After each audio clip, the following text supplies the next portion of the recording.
لا حول ولا قوة إلا بالله العلي العظيم حسبنا الله ونعم الوكيل نعم المولى ونعم النصير وهو على كل شيء قدير أعوذ بالله من الشيطان اللعين الرجيم بسم الله الرحمن الرحيم الحمد لله رب العالمين الصلاة والسلام على أشرف الأنبياء والمرسلين وخاتم النبيين سيدنا ونبينا وشفيع ذنوبنا وحبيب قلوبنا وطبيب نفوسنا مولانا أبي القاسم المصطفى محمد وعلى آله الطيبين الطاهرين المعصومين المنتجبين المنتخبين المظلومين أذهب الله عنهم الرجس وطهرهم تطهيرا ولعنة الدائمة الباقية على أعدائهم وغاصب حقوقهم ومنكر فضائلهم ومصائبهم وعصمتهم أجمعين اللهم لعن ولا ظالم ظلم حق محمد وآل محمد وآخر تابع له على ذلك اللهم لعن العصابة التي جاهدت الحسين وشايعت وبايعت وتابعت على قتله اللهم لعنهم جميعا أما بعد فقد قال الله تعالى في القرآن الكريم بسم الله الرحمن الرحيم إن علينا للهدى وإن لنا للآخرة والأولى صلوات پڑھ لیجئے محمد و آل محمد۔ بہت سے حضرات شاید نہیں جانتے ہوں گے مگر کچھ حضرات کو علم بھی ہے۔ ابھی آرام باغ میں میت تھی، آج 8 بجے کا ٹائم تھا تدفین کا۔ تدفین سے فارغ ہو کے ہی میں سیدھا یہاں آ رہا ہوں، اور بارش کتنے اپنے عروج پر کمال پر ہے وہ تو آپ کو معلوم ہی ہے۔ تدفین میں بھی دقتیں رہی تھوڑی سی، اسی لیے تھوڑی تاخیر سے بھی شاید ہوئی ہے، لیکن انشاءاللہ وقت کے اندر مجلس تمام کر دیں گے انشاءاللہ۔ کپڑے بھی تھوڑے سے آج بھیگے ہوئے لگ رہے ہیں مجھے بھی اپنے۔ جو ہماری گفتگو ہو رہی ہے وہ اسی 30ویں پارے کی آیہ مبارکہ ہے جس کے ذیل میں گفتگو ہو رہی ہے۔ ان علینا للہدی وان لنا للآخرۃ والاولی۔ خداوند نے ارشاد فرما رہا ہے کہ ہدایت کی ذمہ داری ہمارے ہی اوپر ہے اور دنیا و آخرت کا انتظام بھی ہمارے ہی ہاتھوں میں ہے۔ پروردگار عالم جس کو چاہتا ہے وہ ہدایت کرتا ہے اور جس کی چاہتا ہے وہ ہدایت نہیں کرتا ہے۔ قرآن مجید میں کئی گروہ ایسے ہیں جن کے لیے اللہ نے کہا کہ ہم ان کی ہدایت نہیں کرتے۔ ان اللہ لا یہدی قوم الفاسقین، فاسقین کی اللہ ہدایت نہیں کرتا۔ ان اللہ لا یہدی القوم الظالمین، اللہ ظالمین کی ہدایت نہیں کرتا۔ ان اللہ لا یہدی القوم الکافرین، کافروں کی اللہ ہدایت نہیں کرتا ہے۔ تو ہدایت کا انتظام اللہ کے ہاتھ میں ہے، وہ جس کی چاہے ہدایت کرے اور جس کو چاہے چھوڑ دے، اس کی ہدایت نہ کرے۔ اس کے لیے جس کو ظاہر سی بات ہے کہ اللہ جس کی ہدایت نہیں کرنا چاہے گا، یعنی اس کا مطلب یہ ہے کہ اس کے اوپر جہنم واجب ہو چکی ہے، وہ اس لائق نہیں ہے کہ وہ جنت میں جا سکے۔ ہدایت کا انتظام اللہ کے ہاتھ میں ہے، یقیناً اس میں کوئی شک نہیں ہے، اور اسی لیے اللہ نے نبیوں کا انتظام کیا، رسولوں کو بھیجا، اماموں کو بھیجا۔ امامت کا سلسلہ جو قیامت تک باقی رہے گا، ولیوں کو اللہ کا انتظام اللہ ہی نے کیا ہے۔ یہ سب اللہ نے اسی لیے کیا ہے کہ اللہ چاہتا ہے کہ میرے بندے ہدایت یافتہ ہوں۔ مگر کل میں نے عرض کیا تھا کہ اللہ نے انسانوں کے ساتھ ساتھ جانوروں کی ہدایت کا انتظام کیا ہے، حیوانوں کی ہدایت کا انتظام کیا ہے۔ اور کل میں نے وعدہ کیا تھا کہ کل گفتگو کروں گا اس بات پر، اسی لیے میں یہاں تک پہنچا ہوں۔ اللہ نے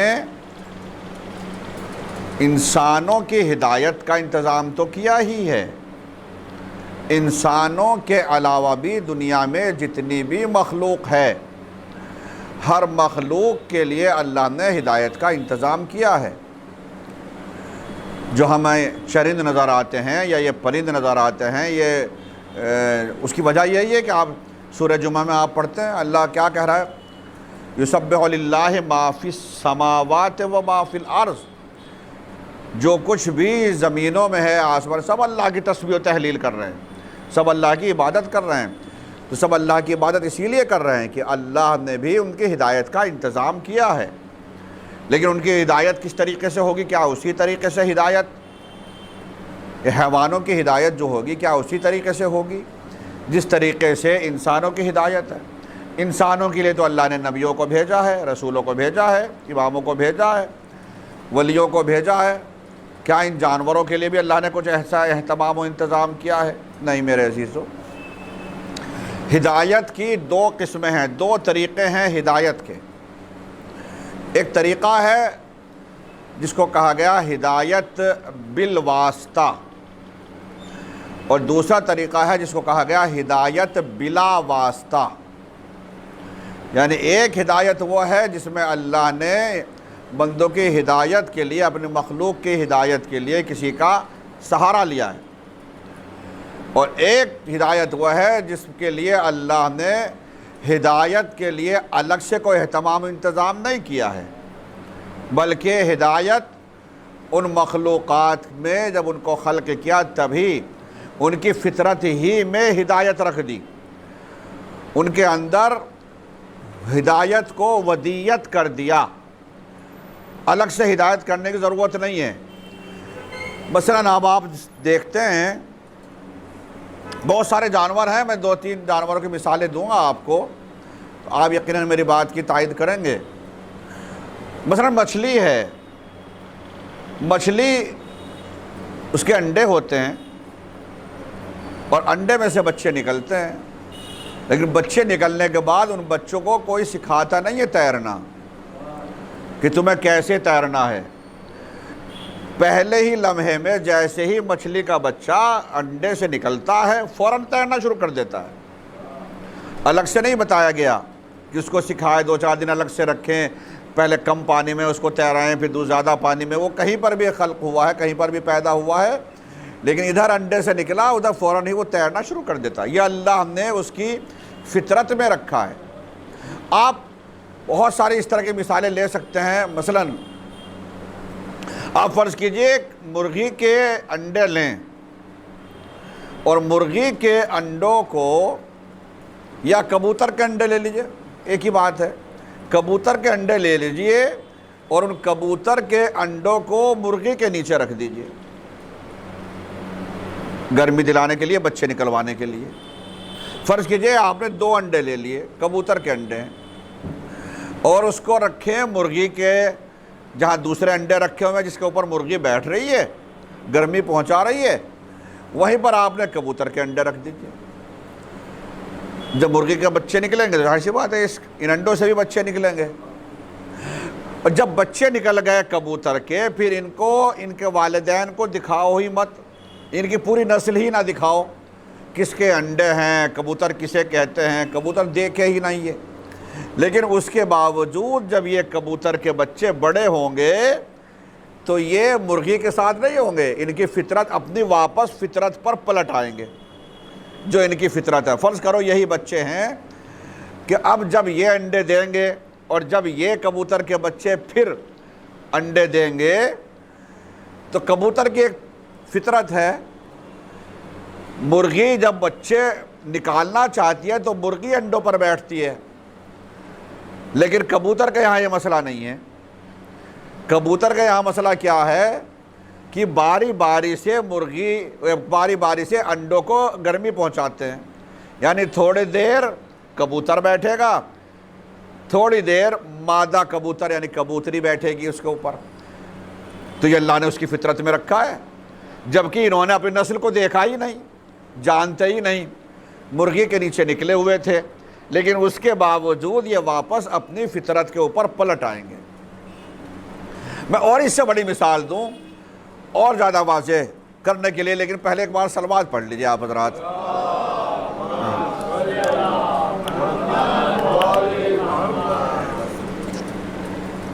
آپ نے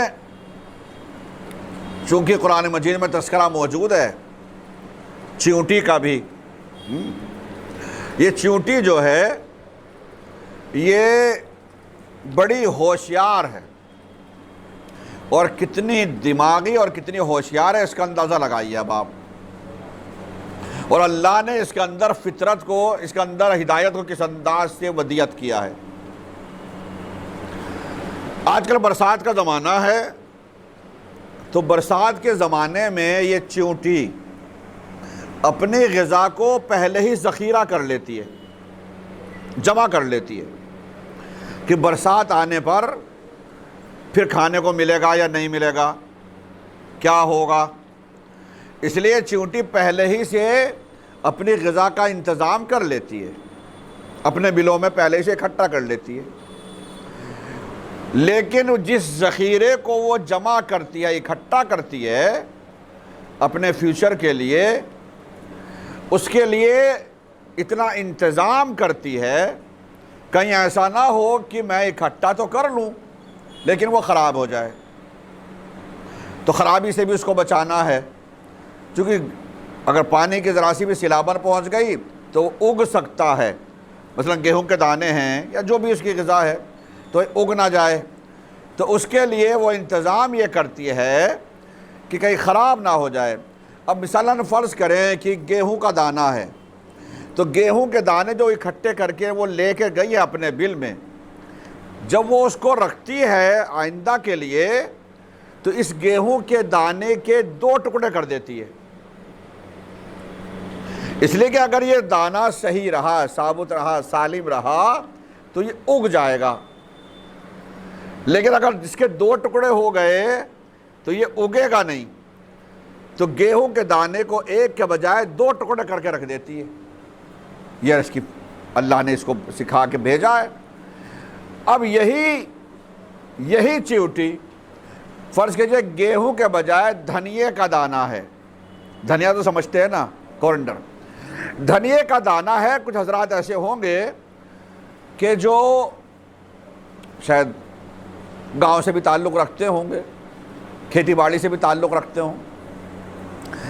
دھنیے کے دانے کو جب یہ چیونٹی ذخیرہ کرتی ہے تو اس کے 2 نہیں بلکہ 4 ٹکڑے کر دیتی ہے. دھنیے کا دانہ جو صحیح ہے، گول دانہ، اگر اس کے 2 ٹکڑے ہو جائیں تو وہ تب بھی اگ جاتا ہے. دھنیے کے دانے کو جب بوتے ہیں کھیت میں تو اس کو باقاعدہ ایسے کر بھی دیتے ہیں. تو دھنیے کے دانہ اگر آدھا بھی ہوا، 2 ٹکڑوں میں بھی ہوا تو تب بھی اگ جاتا ہے. تو اس لیے کیا کرتی کیا ہے، 2 کے بجائے اس کے 4 ٹکڑے کر دیتی ہے کہ اب نہیں اگے گا. گیہوں کے دانے میں خطرہ یہ تھا کہ اگ جائے گا تو اس کے 2 ٹکڑے کر دیے، 2 ہو گئے تو اب نہیں اگے گا. مگر دھنیے کا دانہ چونکہ 2 بھی ہو گئے تو اب بھی اگ سکتا ہے. کہا ہم 2 نہیں، اس کے 4 کر دیں گے. تو اب چیونٹی اس کے 2 کے بجائے 4 ٹکڑے کر دیتی ہے، اور جب 4 ہو گئے تو اب وہ دھنیے کا دانہ نہیں اگے گا. اب یہ بتائیے کہ یہ چیونٹی جو اتنا سا اللہ کی اتنی سی مخلوق ہے، یہ کس کالج سے پڑھ کر آئی ہے؟ کون سے وہ ایگریکلچر کالج ایسا تھا؟ یہ کہاں سے اس نے ڈگری لی ہے کہ تم گیہوں کے ڈبل دانے کر دینا، ٹکڑے کر دینا، اور دھنیے کے ٹکڑے دانے کو 4 حصوں میں تقسیم کر دینا تاکہ نہ اگے؟ کچھ نہیں ہے سوائے یہ کہ اللہ نے اس کی فطرت ہی میں ہدایت ودیت کی ہے. صلوات پڑھ لیجئے محمد و آل محمد. اور جیسے میں نے کہا جانوروں کی اس طریقے کی بہت ساری مثالیں ملیں گی. اور آج کے زمانے میں کئی چینل اس طریقے کے ہیں جن پر جانوروں کے بارے میں دکھاتے رہتے ہیں، اور اس میں کوئی بری بات نہیں، ان کو دیکھنا بھی چاہیے، اس میں علم میں اضافے کے لیے کہ کس طریقے سے جانوروں کی کیسی کیسی قسمیں ہیں اور ان کی کیا کیا خصوصیات ہیں. ہو سکتا ہے آپ میں سے کچھ حضرات نے یہ نام سنا ہو. ایک پرندہ ہے، اس کا نام ہے، ویسے تو ہم کہتے ہیں اس کو اپنی زبان میں تو ہم کہتے ہیں مرغ سقا. سقا، مرغ سقا. لیکن آپ اپنی زبان میں اس کو کہہ سکتے ہیں پیلیکان، پیلیکان نہ سنا ہے نام انگلش میں؟ پیلیکان برڈس، اگر آپ ابھی سرچ کریں گے تو ابھی آپ کو اس کی خصوصیات مل جائے گی، گوگل ابھی آپ کر سکتے ہیں، PELICAN، پیلیکان۔ تو یہ جو ہے پیلیکان برڈ، یہ کیا ہے؟ اللہ نے اس کو جو خلق کیا، اس کی خلقت اس طریقے سے ہے کہ یہ اس کے منہ کے نیچے اللہ نے ایک جھلی اور بنائی، اور وہ جھلی اس انداز سے ہے جیسے پورا مشکیزہ ہوتا ہے، مشق ہوتی ہے، مشق کی طریقے سے۔ اس کا کام کیا ہے؟ یہ زیادہ تر ایسی جگہ ہی پا جاتا ہے یہ جانور۔ یہ جب گرمی زیادہ ہوتی ہے اور ان علاقوں میں جہاں پانی نہیں ہوتا ہے، جہاں پانی نہیں ہوتا ہے، پانی کا انتظام نہیں ہوتا ہے، اس جگہ کے لیے یہ پانی لے کے جاتی ہے دریا سے، یعنی یہ پرندہ اپنے اس مشکیزے میں پانی یہ بھر لیتا ہے اور پھر پانی لے جاتا ہے اس علاقے میں جہاں پانی نہیں ہے، اور وہاں اپنا منہ کھول کر یہ بیٹھ جاتا ہے یا لیٹ جاتا ہے۔ اور وہ پرندے جو دور تک نہیں پرواز کر سکتے ہیں، نہیں اڑ سکتے ہیں، اور وہ اس علاقے میں چونکہ وہاں پر پانی ہے نہیں، وہ پیاسے ہیں، تو وہ آتے ہیں اور وہ اس کے منہ سے پانی پیتے ہیں، اور یہ آرام سے یہ ڈیلی کا کام ہے اس کا، مستقل اس کا اور کوئی شغل ہی نہیں ہے، کوئی کام ہی نہیں ہے۔ گیا، پانی لیا، یہاں سے بھرا اپنے مشکیزے میں، جو اس کی جلد ہی کا حصہ ہے، جیسا کنگارو کا ہوتا ہے، کنگارو کا آپ نے دیکھا ہوگا کہ اس میں بچے وغیرہ رکھتے ہیں، اسی طریقے سے اس پیلیکان کے اندر باقاعدہ اس کے وہ جلد ہوتی ہے، اور اس کے اندر وہ پانی بھرتا ہے پرندہ اور لے کے چلا جاتا ہے، اور اس علاقے میں جہاں دوسرے پرندے ہیں، پیاسے ہیں، ان کو پانی پلاتا ہے، خالی ہو گیا پھر واپس آ گیا، پھر یہ مستقل اس کی ڈیوٹی لگی ہوئی ہے۔ اور کیا یہ دیکھیں آپ خصوصیات، یہ پرندوں کی خصوصیات میں آپ دیکھیں، یعنی یہ اس جانور کے اللہ نے اس کو اللہ نے بس یہی کام دے دیا ہے، اور اللہ نے اس کو سونپ دیا تمہیں اب یہ کام کرنا ہے۔ شیخ توسی کا نام آپ نے سنا ہوگا، محقق توسی۔ شیخ محقق توسی چونکہ جو ہمارے علماء ہیں، علماء نے بڑی خدمات انجام دی ہیں۔ جب وہ کہیں جاتے تھے حدیثوں کو لینے، پتہ چل گیا کسی گاؤں میں، آج جو ہمارے ہاں حدیثیں ہیں، حدیثوں کی کتابیں ہیں، ان میں آپ کو ملتی ہے سینکڑوں کی تعداد میں یا ہزاروں کی تعداد میں حدیثیں موجود ہیں، ہر امام سے حدیثیں موجود ہیں، یہ اتنی آسانی سے جمع نہیں ہوئی ہیں۔ ان حدیثوں کو باقاعدہ علماء نے گاؤں گاؤں، شہر شہر، دیہات دیہات، قریہ قریہ جا کر جمع کیا ہے۔ اگر یہ پتہ چل گیا کہ 100 میل کے فاصلے پر کوئی شخص ہے جس کے پاس کسی امام سے کسی موضوع پر کوئی حدیث موجود ہے، حدیث کیسے ہوتی تھی اس زمانے میں؟ حدیثوں کو درختوں کی چھال کے اوپر لکھ لیا کرتے تھے۔ قرآن بھی ایسے جمع ہوا ہے، اگر آپ قرآن کی ہسٹری پڑھیں، قرآن ہمارے یہاں جو جمع ہوا، کیسے جمع ہوا، کہاں تھا، کیسے تھا یہ؟ تو اس زمانے میں کاغذ تو نہیں تھا اس انداز سے، تو کیا ہوتا تھا کہ قرآن کی آیتوں کو درختوں کے پتوں کے اوپر لکھ لیا کرتے تھے، درختوں کی چھال کے اوپر لکھ لیا کرتے تھے، حد یہ ہے کہ جانوروں کی کھال کے اوپر لکھ لیا کرتے تھے، یہ ہوتا تھا اس زمانے میں۔ تو اگر یہ پتہ چل گیا کسی گاؤں میں کوئی کسی امام سے کسی موضوع پر کوئی حدیث موجود ہے، کسی کے آباء و اجداد میں سے کسی نے لکھ رکھی تھی، تو علماء گاؤں سینکڑوں میل کے فاصلے پر بھی جا کے وہ حدیث لیتے تھے، وہ جمع کرتے۔ اس طریقے سے جمع ہوئی ہے یہ حدیثیں ہمارے ہاں، اتنا آسان نہیں ہے جیسے آج کے زمانے میں ہم سمجھ رہے ہیں۔ محقق ہلی تبلیغ کے لیے، دینی کام کے لیے وہ کسی گاؤں میں گئے، رات گزارنی پڑی اس گاؤں میں۔ جو حضرات گاؤں سے ہیں یا گاؤں کو دیکھا ہے یا گاؤں گئے ہیں وہ آسانی سے سمجھ لیں گے، بمبئی والے لوگ اتنا آسانی سے نہ یہی سمجھ لیں گے، جو خاص طور سے جو بمبئی میں پیدا ہوا ہو وہ اس چیز کو محسوس نہیں کر پائے گا۔ گاؤں میں پہلے، اب تھوڑا سا بدل گیا گاؤں میں بھی ماحول، مگر اس پہلے زمانے میں، بلکہ ہمارے بچپنے میں بھی، اب بھی شاید کچھ گاؤں میں ایسا ہو، گاؤں میں گرمی کے زمانے میں جب بجلی کا معقول انتظام نہیں تھا انویٹر وغیرہ نہیں تھا، کچھ اور ایسا انتظام نہیں تھا گرمی سے بچنے کے لیے، تو لوگ صحن میں لیٹتے تھے، زیر آسمان، کھلے آسمان میں لیٹتے تھے. تو چارپائی وغیرہ جو ہے بیڈ اس کا، وہ صحن میں بستر بچھل لگا ہوا ہے، بس قدرتی جو ہوا ہے وہ ہے، یا اپنا ہاتھ کا جو پنکھا ہے وہ اپنا کر رہے ہیں. یہ طریقے ہوتے تھے.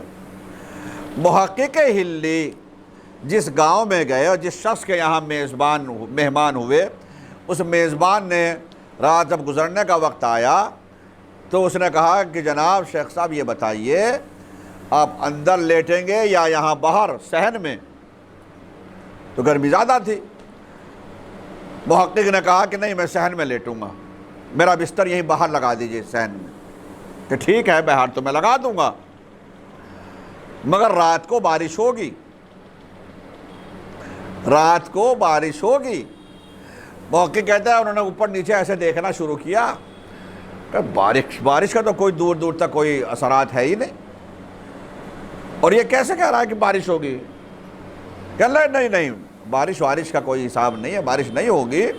کہ میں اس لیے کہہ رہا ہوں جناب آپ کو زحمت ہوگی، مجھے تو اندر بھی لٹانا باہر بھی لٹانا، آپ کی مرضی ہے اندر لیٹے یا باہر لیٹے، مگر مجھے معلوم ہے کہ چونکہ رات کو بارش ہوگی آپ کو زحمت ہوگی، پھر اٹھ کے اندر آئیں گے آپ. اب محقق نے پھر دیکھا ادھر ادھر، آسمان کی جانب دیکھا، کہیں بھی دور دور تک کوئی اثر نہیں تھا بارش کا، کوئی بادل نہیں، کوئی گھٹا نہیں، کچھ بھی نہیں. کہ نہیں بارش کا تو کوئی ایسا، کوئی بات نہیں، جو ہوگا. انہوں نے سوچا کہ ادھر دیکھ ہی لیتے ہیں کہ یہ واقعاً ہوتی ہے یا نہیں ہوتا، کیا ہوتا ہے. کہنے لگا نہیں کوئی بات نہیں، میرا بستر آپ باہر ہی لگا دیجئے. کہا بستر باہر لگا دیا. آدھی رات گزری. آدھی رات گزرنے کے بعد تیز ہوا، آندھی جس کو ہم بولتے ہیں، تیز ہوا آندھی پوری چلی، اور اس کے بعد واقعاً تیز بارش ہوئی. نتیجہ یہ ہوا کہ پھر بستر اندر ہی کرنا پڑا. اب محقق پوری رات یہ سوچتے رہے کہ اس دیہاتی کو پتہ کیسے چلا، یہ کیسے سمجھا کہ واقعاً بارش ہوگی. یہ سوچتے رہے، جبکہ کوئی علامت بارش کی نہیں تھی، تو اس کو کیسے. صبح ہوئی اور سب سے پہلے محقق نے میزبان کو بلا کر یہی سوال کیا کہ بھائی یہ بتاؤ، پوری رات میں یہی سوچتا رہا، دور دور تک بارش کے کوئی اثرات نہیں تھے، کوئی علامت کہیں سے نظر نہیں آ رہی تھی، تو تمہیں کیسے پتا تھا کہ بارش ہوگی؟ میزبان نے کہا کہ شیخ صاحب میں کوئی غیب کا علم تو رکھتا نہیں، قیافت شناس میں نہیں ہوں، میں نے تو فقط اپنے کتے کو دیکھا تھا. جس رات بارش ہونا ہوتی ہے کتا اپنے لیے سیف جگہ تلاش کرتا ہے. میں نے دیکھا کہ یہ نئی جگہ، محفوظ سیف جگہ اپنی تلاش کر رہا تھا. میرا تجربہ پہلے سے تھا، اس لیے میں نے آپ سے کہا تھا کہ آج پھر بارش ہوگی، چونکہ کتا اپنے لیے جگہ آج پھر تلاش کر رہا ہے. اب آپ یہ بتائیے کہ اس کتے کو کس نے بتا دیا کہ رات میں بارش ہوگی؟ پہلے صلوات پڑھ لیجیے آپ، محمد وآل محمد. یہ اللہ نے ہدایت ودیت کی ہے ہر ایک مخلوق. اسی لیے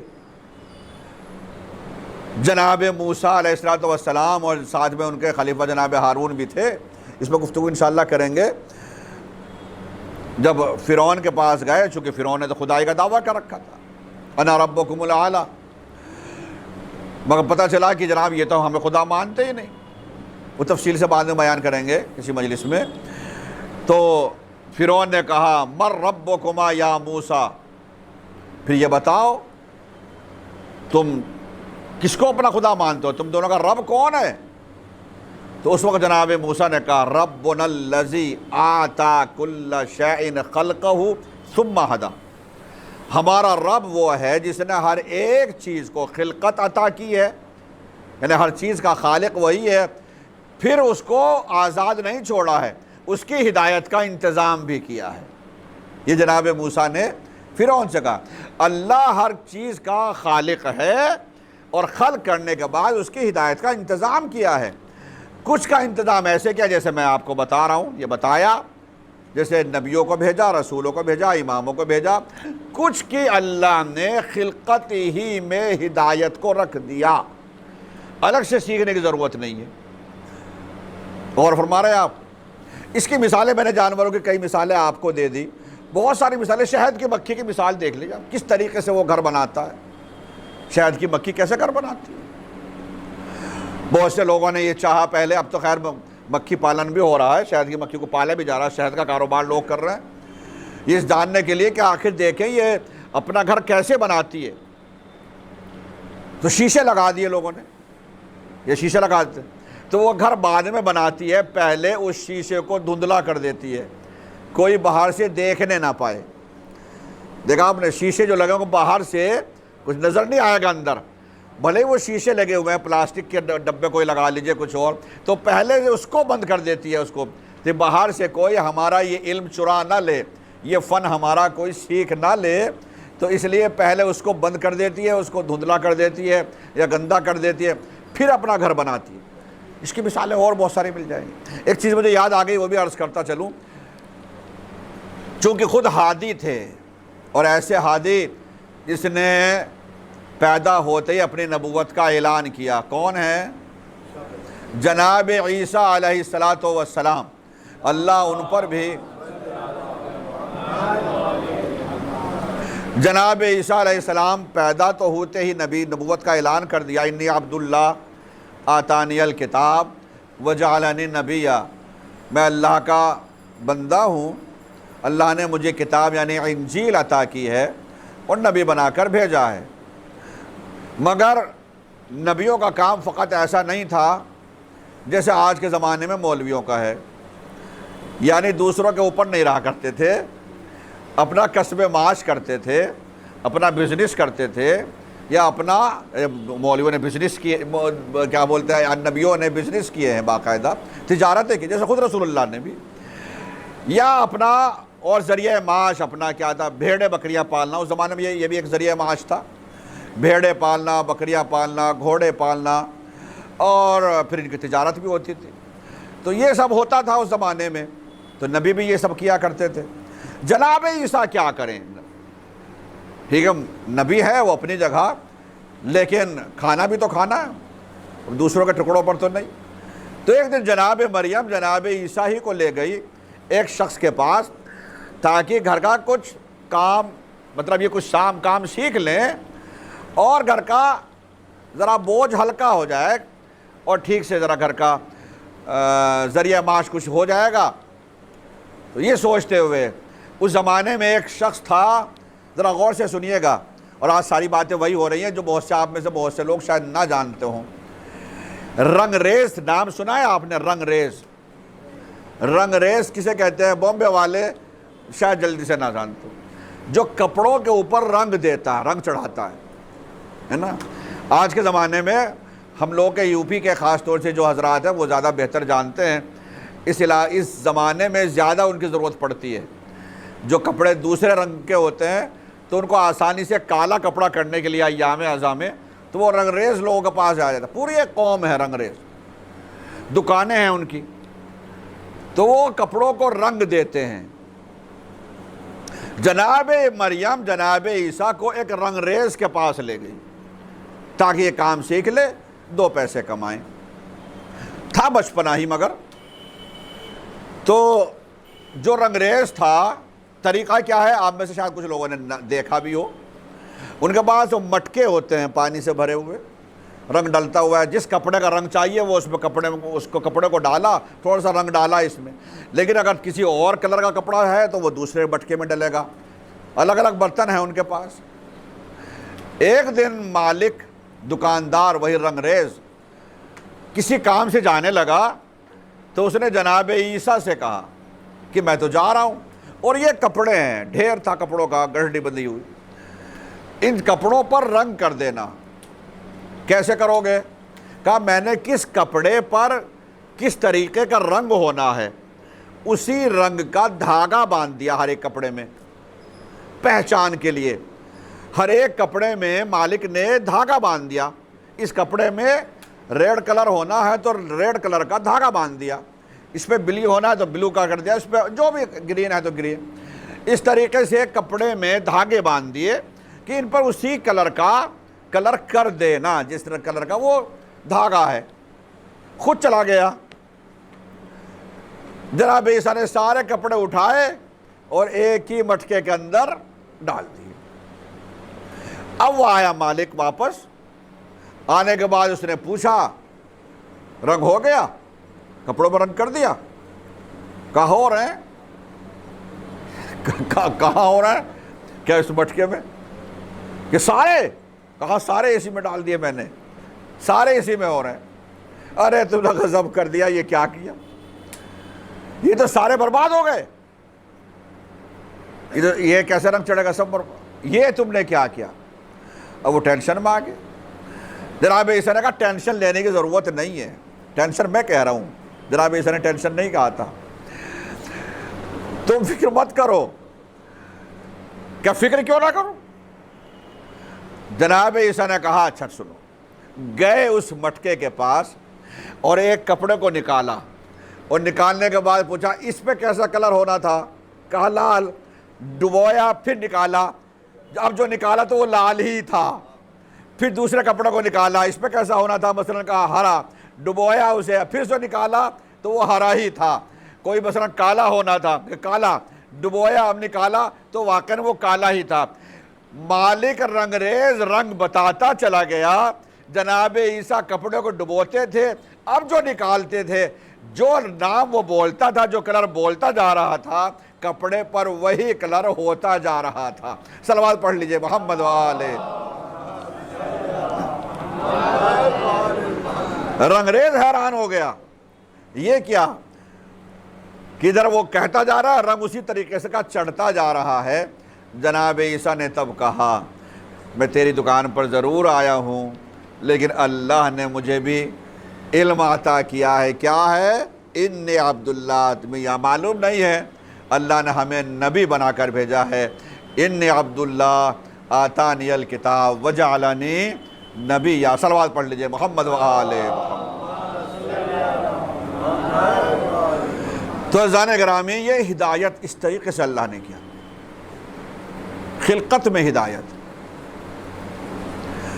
اور اسی وجہ سے جو لوگ غیر معصوم تھے ان کے لیے تو ہادیوں کا انتظام کر دیا، مگر جن کو اللہ نے خود ہدایت کے لیے بھیجا تھا ان کا کیا انتظام کیا؟ سوچا کبھی اس بات کو؟ ہم کہتے آ رہے ہیں ہدایت کے لیے اللہ نے نبیوں کو بھیجا، رسولوں کو بھیجا، اماموں کو بھیجا، انہیں ولیوں کو بھیجا، انہیں فلاں کو بھیجا۔ تو وہ تو ہماری ہدایت کے لیے آئے، خود ان کے لیے کیا تھا انتظام؟ وہ ہدایت کہاں سے پاتے تھے؟ اللہ نے انہی کو بھی اللہ نے جو انتظام کیا، یا تو یہ جو طریقے جو اختیار کیے گئے کہ اللہ فرشتوں کو بھیج رہا ہے، وہ ان کو سمجھا رہا ہے، وہ بتا رہا ہے تمہیں کیا کرنا ہے اور کیسے کرنا ہے، کیسے نہیں کرنا ہے، یا پھر یہ کہ اللہ نے ان کی بھی خلقت میں ہدایت کو رکھ دیا تھا۔ اسی لیے ہم کلمہ پڑھتے ہیں، فضائل بیان کرتے ہیں، اور سینہ ہمارا فخر سے اسی لیے چوڑا ہو جاتا ہے کہ ہم امیر المومنین علی بن ابی طالب علیہ السلام کے جنہوں نے دنیا میں آنے کے بعد کسی کے آگے زانو ادب طے نہیں کیے ہیں، کسی سے علم حاصل نہیں کیا ہے سوائے رسول اللہ کے۔ رسول اللہ کے لیے تو خیر وہ تو دونوں ایک ہی تھے، مگر دنیا والوں کے آگے کبھی زانو ادب طے نہیں کیا، علم حاصل نہیں کیا، بلکہ پیدا ہوتے ہی، سب کو یاد ہے نا، پیدا ہوتے ہی فوراً جب رسول نے اپنے ہاتھوں پر لیا تو پہلا سوال یہی تھا سلام و کلام کے بعد، یا رسول اللہ توریت سناؤں یا زبور سناؤں، انجیل سناؤں یا قرآن سناؤں؟ اور روایت کہتی ہے کہ علی نے توریت بھی سنائی، زبور بھی سنائی، انجیل بھی سنائی اور قرآن بھی۔ توریت پہلے نازل ہو چکا تھا، زبور پہلے نازل ہو چکی، انجیل پہلے نازل ہو چکی، مگر قرآن 10 سال بعد نازل ہونا شروع ہوگا، اور علی 10 سال پہلے قرآن مجید کی تلاوت کر رہے ہیں، وہ بھی سورہ مومنون کی۔ قد افلح المومنون، آج مومنین کامیاب ہو گئے۔ پورے قرآن سے اسی سورے کا اور اسی آیت کا انتخاب کیوں کر رہے ہیں مولا؟ کہا میں اعلان کر رہا ہوں آج ہی مومنوں کے لیے کامیابی کی، تمہیں گھبرانے کی ضرورت نہیں ہے مومنوں، اس لیے کہ میں امیر المومنین خود آ گیا ہوں۔ صلوات پڑھ لیجئے محمد والے۔ اور رسول تائید بھی کرتے جا رہے ہیں، اے علی تم نے توریت موسیٰ سے بہتر پڑھی، زبور تم نے داؤد سے بہتر، انجیل تم نے عیسیٰ سے بہتر، قرآن تو تم نے ایسے پڑھا جیسے میں پڑھا کرتا ہوں۔ اب کوئی پوچھے قرآن تو نازل ہی نہیں ہوا ہے۔ جب قرآن نازل نہیں ہوا یا رسول اللہ آپ پڑھتے کہاں سے تھے؟ قرآن تو 10 سال کے بعد نازل ہونا شروع ہوگا، مگر علی قرآن سنا رہے ہیں اور رسول اس قرآن کی تائید کرتے جا رہے ہیں۔ یہ کام علی نے تو کر دیا، رسول نے کیوں نہیں کیا؟ رسول نے پیدا ہوتے ہی قرآن کیوں نہیں سنایا؟ اس لیے کہ علی کی تائید کرنے والے رسول موجود تھے، مگر رسول کی تائید کون کرتا؟ رسول کی تائید کرنے والا کوئی اور نہیں تھا۔ اس لیے 10 سال پہلے علی سنا رہے تھے اور رسول تائید کر کے یہی بتا رہے تھے کہ جس طریقے سے علی وہاں سے پڑھ کر آیا ہے ویسے ہی میں بھی اسی مکتب سے پڑھ کر آیا ہوں۔ صلوات پڑھ لیجئے محمد والے محمد۔ عزیزان گرامی، گفتگو انشاءاللہ کل ہم آگے بڑھائیں گے اور زیادہ بہتر انداز سے۔ جیسے میں نے کہا میں بھی تھوڑا سا پریشان، تھوڑا سا دقت سے محسوس کر رہا ہوں۔ کپڑے چونکہ بارش میں میرے گیلے سے ہو رہے ہیں، یہ الگ بات ہے کہ گیلے کپڑے کالے اگر ہوتے ہیں تو پتہ نہیں چلتا ہے نا۔ کالے کپڑے کی خاصیت یہی ہے کہ کالے کپڑے میں جسم نہیں دکھتا ہے۔ ایک چیز میں آپ کو بتاؤں میں، اور کام کی بات بتا رہا ہوں، صرف ٹائم پاس کرنے والی بات نہیں ہے، واقعاً کام کی بات ہے۔ جب میں شروع میں آیا تھا، پہلا چند ہی مہینے ہوئے تھے، تو ایک پروگرام ہونا تھا آرام باغ میں، کینیڈا سے ایک صاحب آئے تھے، ان کے ساتھ شاید ان کی زوجہ بھی تھی، پروگرام ہونا تھا۔ وہ غسل کرنا کیسے طریقہ، غسل کا طریقہ اور کچھ عملی طور پر کچھ سکھانا چاہ رہے تھے۔ تو مجھے جماعت سے فون آیا کہ مولانا آپ بھی رہیے گا، اور جو جماعت کے خاص افراد تھے، کریم تھی بلکہ، وہ سارے افراد وہاں موجود تھے اس وقت۔ میں بھی وہیں موجود تھا اس وقت۔ میں کہا ٹھیک ہے جی، میں بھی، بڑے بڑے لوگ سارے موجود ہیں، کیا پروگرام ہوگا، کیسے ہوگا، میں بھی بیٹھ۔ حالانکہ وہ پروگرام وہ حالات وہاں کے دیکھ کے وہ نہیں کر پائے جو بیچارے آئے تھے۔ کبھی مائک میں دقت ہو جاتی تھی، کبھی انگلش میں، کبھی گجراتی میں، کچھ کامیاب نہیں ہو۔ پھر انہوں نے کہا ہمارے ہاں کینیڈا میں کچھ دوسرے طریقے سے ہے اور یہاں وہ حالات نہیں ہیں، وہ اس طریقے کے یہاں انتظامات نہیں ہیں۔ خیر ہم نے پھر اعلان کیا کہ جو سیکھنا چاہے وہ ہم سکھا دیں گے اگلے سنڈے۔ پھر مجلس کا ہمارا ٹائم ہو گیا۔ اب وہاں پر ہم نے کہا کہ چلو جب بات سب مجمع ہے وہاں پر، تو سوال جواب کا سلسلہ شروع۔ کچھ لوگوں نے سوال کیے، کئی لوگوں نے سوال کیے تو جواب دیا، لیڈیز بھی تھی، جینٹس بھی تھے۔ انہی وقت پھر میں نے کہا 2 سوال میں بھی کر رہا ہوں، بہت دیر سے آپ لوگ سوال کر رہے ہیں، تو میں نے کہا میں بھی سوال کرتا ہوں، اور جو صحیح سوال کا جواب دے گا اسے انعام ملے گا۔ ٹھیک ہے جی۔ تو ہم نے اس میں سوال کیا۔ پہلا سوال یہ ہے کہ آپ جانتے ہیں چونکہ کہ کسی بھی مرحوم یا مرحومہ کو جس کو غسل دیا جا رہا ہے، مرد کے لیے شرط ہے غسل دینے والا مرد ہو، خاتون کے لیے، عورت کے لیے، لیڈیز کے لیے شرط ہے کہ غسل دینے والے لیڈیز ہی ہوں۔ لیکن اس کے باوجود جب غسل دیا جاتا ہے تو کچھ کپڑا خاص ہوتا ہے جس کو شرمگاہ پر لپیٹ دیا جاتا ہے، ٹھیک ہے۔ لیکن ایمانداری سے بتائیں، آپ کا بھی تجربہ، جب وہ کپڑا جو کفن کے طور پر، کفن ہی کا کپڑا ہوتا ہے، لپیٹ دیا جاتا ہے، مگر جب وہ گیلا ہو جاتا ہے تو گیلا ہونے کے بعد اس میں جسم دکھتا ہے یا نہیں دکھتا؟ تو سارے مجمع نے کہا، آپ تو چپ ہیں، مگر وہاں کہا تھا کہ نہیں دکھتا ہے۔ ابھی آپ فرض کیجئے کالا کے بجائے وائٹ کپڑا پہن کے جائے، بھیگ جائے گا تو آپ کا اندر سے نظر آنے لگے گا، جیسے بنیان میں نظر آتا ہے، نظر آ جائے گا۔ اسی طریقے سے کفن کا کپڑا جب جسم پہ اوپر لپٹا ہوا ہے، جب پانی ڈلے گا تو نیچے جسم نظر آتا ہے۔ تو میں نے کہا جب جسم نظر آتا ہے اور کسی بھی بھلے مرد کو غسل دینے والا مرد ہے، لیکن اس کے باوجود حرام ہے اس غسل دینے والے کے لیے بھی اس مرحوم کی شرمگاہ کو دیکھنا۔ ٹھیک ہے، تو پھر کیا کرتے ہیں آپ لوگ؟ پھر کیا ہونا چاہیے اس سے بچنے کے لیے؟ کسی نے کہا ٹاول لپیٹ دیں گے، لوگوں نے جواب دیے الگ الگ، کسی نے کہا ٹاول لپیٹ دیں گے، مگر اس کو ہر غسل میں 3 غسل ہوتے ہیں، جو کپڑا لپیٹا جاتا ہے اس کو ہر بار میں چینج کر دیتے ہیں، لہذا کوئی معقول جواب نہیں ملا، ٹاول وہ نہیں تھا۔ میں نے کہا میں جواب دے رہا ہوں صحیح۔ وہ صحیح جواب کیا تھا؟ میں نے کہا کفن تو سفید ہی کپڑے میں ہوگا، مگر جو غسل کے لیے کپڑا ہو اس کو کالا کپڑا کر لیں، بلیک کپڑا۔ اگر بلیک اتنا کپڑا ہو جو پھاڑ کر صرف اس جگہ پر لپیٹ دیا جائے تو اب کتنا ہی پانی ڈالیں نیچے سے کچھ نظر نہیں آئے گا۔ اب عملی طور پر کر کے دیکھ سکتے ہیں، کر لیجیے۔ لیکن مسئلہ کیا ہے کہ سننے میں عجیب لگتا ہے، چونکہ ذہن میں تو سفید کفن بیٹھا ہوا ہے تو یہ سمجھتے ہیں، حالانکہ اس کا کفن سے کوئی تعلق نہیں ہے۔ کفن ایک الگ چیز ہے، جو کپڑا لپیٹا جا رہا ہے یہ الگ ہے۔ تو اس طریقے سے اس کو لپیٹا جا سکتا ہے تاکہ کسی بھی مرحوم یا مرحومہ کی شرمگاہ نظر نہ آئے۔ ایک سوال یہ تھا۔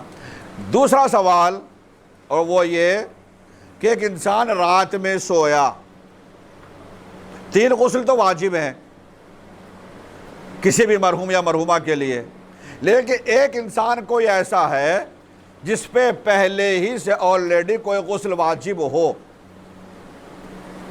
فرض کیجئے رات میں اس پر غسل واجب ہو گیا، شادی شدہ انسان ہے، غسل رات میں اس پر واجب ہو گیا، صبح نہانے سے پہلے مر گیا، اٹیک ہو گیا، مر گیا، کسی کو بھی نہیں پتا کہ اس پر پہلے سے غسل واجب تھا۔ بیوی نے شرم کی وجہ سے نہیں بتایا، بیوی نے نہیں بتایا شرم کی وجہ سے کہ پہلے سے غسل واجب تھا، تو غسل دینے والا تو 3 غسل دے گا یا 4 غسل دینے چاہیے؟ ہو سکتا ہے نا ایسا؟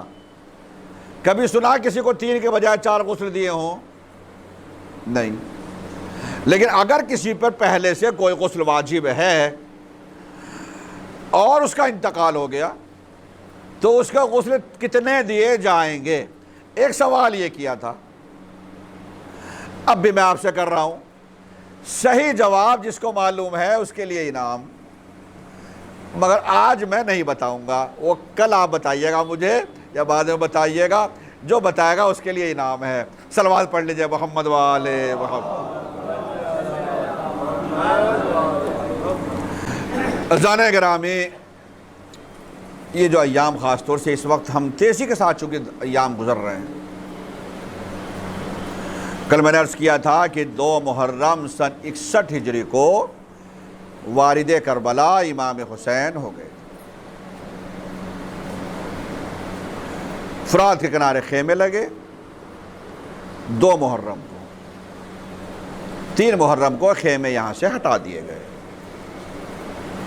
یزید کی جانب سے فوجوں کا سلسلہ شروع ہو گیا اور مسلسل فوجیں آنے لگیں، اور جب فوجیں آ رہی تھی اس وقت، اور 1-2 فوج نہیں، کوفے سے الگ الگ قبیلوں کے جو سردار تھے، 3000 فوج کا کوئی لے کر آ رہا تھا، کوئی کہ 3000 فوج کا یہ سپہ سالار ہے، یہ 5000 فوج کا، یہ 10,000 فوج کا، اس طریقے سے فوجیں آ رہی ہیں۔ اور ہر بار شہزادی زینب یہ پوچھتی تھی کہ میرے ماجا یہ کون سی فوج آئی ہے؟ تو حسین بتایا کرتے تھے کہ بہن زینب یہ فلاں فوج ہے، یہ فلاں کی فوج آئی ہے، یہ فلاں کی فوج آئی ہے، یہ فلاں کی فوج آئی ہے۔ اس وقت شہزادی کہا کرتی تھی میرے ماں جائے کیا کوئی ہمارا بھی ناصر و مددگار ہے؟ کیا کوئی ہمارا بھی ہے جو آئے؟ اس وقت امام حسین نے اپنے بچپن کے دوست حبیب ابن مظاہر کو خط لکھا۔ بچپن کے دوست، اللہ جس کو ہدایت کرنا چاہے کس انداز سے، اور اللہ کس کو دیکھیے یہ جو کربلا آ گیا، جو حسین کے قافلے میں تھا، کوئی ایک بھی واپس نہ واپس گیا، نہ پلٹ کر گیا، نہ اس نے حسین کی جانب سے یزید کی جانب گیا ایک، بلکہ امام علیہ السلام نے تقریر کر کے یہ تو کہا کہ جس کے اوپر قرض ہے وہ واپس چلا جائے۔ قرض کی اہمیت کو سمجھیے۔ فرمایا اگر کوئی شخص ایسا ہے جو مقروض ہے، کسی کے اوپر قرض ہے، تو یہاں پر شہید ہونے سے کوئی فائدہ نہیں ہے، اس کو جائے واپس جائے، پہلے اپنا قرض ادا کرے۔ یہاں تک اور بھی کئی لوگوں کے بارے میں کہا۔ اس کے علاوہ امام علیہ السلام نے یہ بھی کہا کہ یہ لوگ میری جان کے دشمن ہیں، تمہاری جان کے دشمن نہیں ہیں، میرے خون کے پیاسے ہیں، تمہارے خون کے پیاسے نہیں ہیں، چلے جائیں۔ کوئی نہیں گیا۔ اور جو واقعاً ایک طرف امام بھیج رہے تھے کہ چلے جائیں چلے جائیں، اور جس کا نام فہرست شہداء میں تھا، جو واقعاً اس لائق تھا کہ آنے والی نسلیں اس کو قیامت تک سلام بھیجتی رہیں، اس کو خط بھیج کر بلایا ہے۔ حبیب ابن مظاہر کا مرتبہ کم نہ سمجھیے آپ۔ ایک طرف امام یہاں جو موجود ہے ان سے کہہ رہے ہیں چلے جائیے، اور دوسری طرف حبیب سے کہہ رہے ہیں کہ آ جاؤ، حبیب کو خط بھیج کر بلا رہے ہیں۔ یہ اتنا زیادہ امام اہتمام انتظام کیوں کر رہے ہیں؟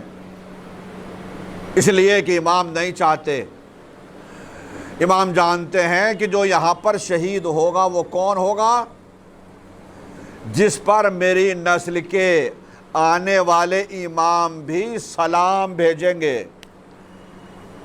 شب جمعہ آپ زیارت پڑھتے ہیں، جو آپ زیارت میں پڑھتے ہیں، زیارت شہدائے کربلا، السلام علیکم یا اولیاء اللہ و احباؤ، جو آپ پڑھتے ہیں، صرف آپ نہیں پڑھتے، جیسے آپ پڑھتے ہیں اسی طریقے سے امام زمانہ پڑھتے ہیں۔ شہدائے کربلا کے اوپر زیارت، اس لیے امام علیہ السلام اتنی تحقیق کر رہے ہیں کون اس لائق ہے جو سلام کے لائق ہے، میری نسل کے اماموں تک کا جو سلام کے لائق تھا اسے خط بھیج تک کے بلایا ہے، اور جو لائق نہیں ہے اس سے کہہ رہے ہیں کہ جو جانا چاہے چلا جائے۔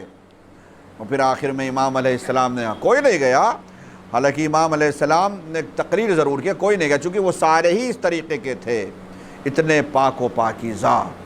امام علیہ السلام نے جس وقت بھیجا، خط لکھا، اور آخر میں یہ بھی لکھا کہ اے میرے بچپن کے دوست حبیب ابن مظاہر، میں یہ خط تمہیں اپنی بہن زینب کے اصرار پر لکھ رہا ہوں۔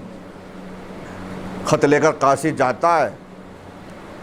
حبیب کہاں رہ رہے ہیں؟ کوفے میں، جہاں سے یہ آلریڈی پہلے ہی سے ساری فوجیں آ رہی ہیں، اور کوفے میں حاکم کی جانب سے اعلان ہے حسین کے مقابل میں جانے کے لیے، سوائے 3 لوگوں کے، جو مریض ہے، جو بوڑھا ہے، جو بچہ ہے، عورتوں کے اوپر جہاز ساقط ہے، باقی سب کو جانا ہے، اور لوگ آ رہے ہیں۔